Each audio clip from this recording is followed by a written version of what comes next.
weather message. The National Weather Service in Cleveland has issued a severe thunderstorm warning for northeastern Medina County, Portage County, Summit County until 10:30 p.m. Eastern Daylight Time.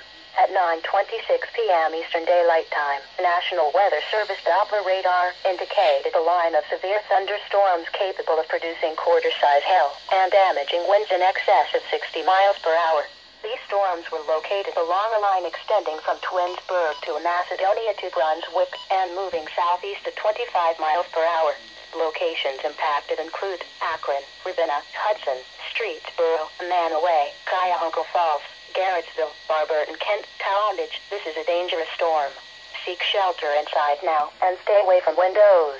Please report hail and strong winds to the National Weather Service by calling toll-free 877-633-6772 when you can do so safely. Repeating, a severe thunderstorm warning has been issued until 10:30 p.m. Eastern Daylight Time for the following counties in Ohio: Medina, Portage, and Summit.